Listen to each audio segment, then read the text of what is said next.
guys, EthDo here, and today I'm back with a Minecraft tutorial.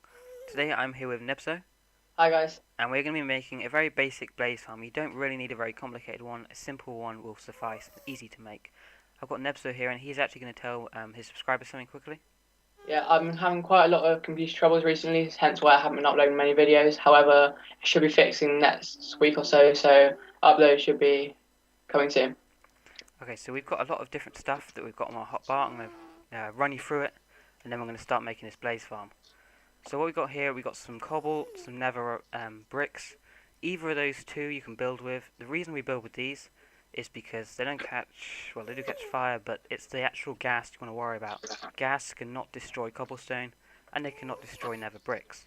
So either of those two is going to be good, because if you're building one and it gets blown up, then it's obviously not good. Obviously we've got some food, we've got a nice little wooden door, torches so we can find our way in and out of this area. We've got Potion of Regeneration, especially good if you're playing hardcore. Potion of Fire Resistance is always good because the fire attack is really the only attack the Blaze have that are actually going to be decent. They do have a small melee attack, that is true, isn't it, Ben? Yeah, I mean, if you're at the level where you're going to be going to nether, then melee attacks really not going to be nothing to worry about. Chances are you're going to have at least iron armor, so yeah, don't think you're going to have to worry really. So Fire Resistance would be good, especially if you can get the level, I think it's the 8-minute one, sorry. The 8-minute one is going to be very effective, that's going to give you plenty of time. And it's even going to give you some time to farm it. It's that quick to build these things. We're going to bring a milk bucket just in case we get withered. If a wither skeleton comes up behind us, could be helpful. And of course a sword.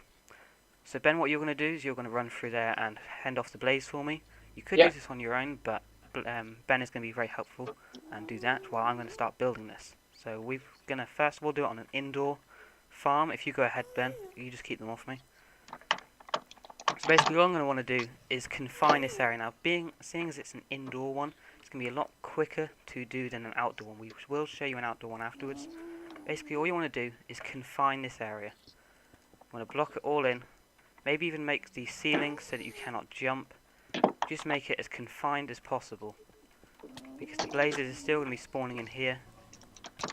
But they're not going to be, when a blaze attacks you, the most annoying thing about it is the fact it's flying all above you and you're getting in all sorts, you're trying to attack them and you've got other things attacking you. If you can keep them on the ground, they are very easy to fight, especially in confined spaces. So we can put that there. Really should have brought a pickaxe, that was poor planning by myself. But if we just extend this, it's going to allow us to make some kind of doorway in. You can make these as big as you want, depending on how much time you've provided yourself. Obviously with Ben here, it's going to be very easy for me to just do this as long as I want, really, because he's keeping them off of me nice and easily. He's at no trouble, especially with his fire resistance. So we've got a basic entrance, thanks for the pickaxes. And here we go. I mean, they're just going to spawn in here. It's going to be almost impossible for them to spawn outside.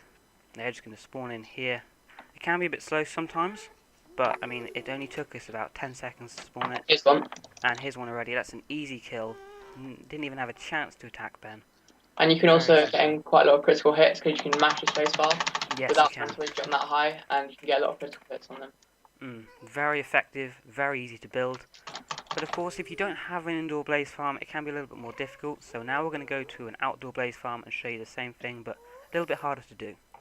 Okay, so now we're at an outdoor farm, a lot more common. Ben, if you want to go ahead and start killing the blazes today, of course, are more dangerous. I put in these to prevent any wither skeletons from coming behind me. If you've seen my video on how to farm those, you'll know exactly why that's there. Blazes can fly like out of here as well now. Yes, so that is going to be a major problem. This is a lot more triple difficult. Spawn. Of course, yeah, if you're playing on hard mode or something, you get some triple spawns, you can be in trouble. Gas as well, which is of course why we have to be building with cobble or never brick when we're doing this one.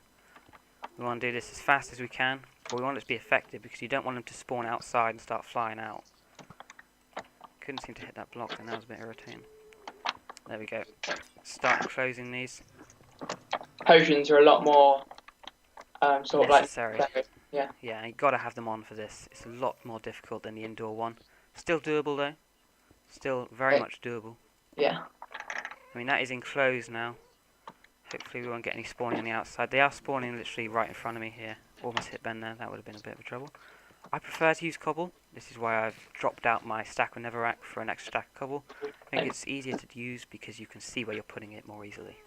And also, if you're sort of like looking for where you've created your farm, it'll be a lot easier to see the cobble in all the netherrack, and then the brick, sorry, it would see more nether brick. Yeah, that's a good point. Very good point there.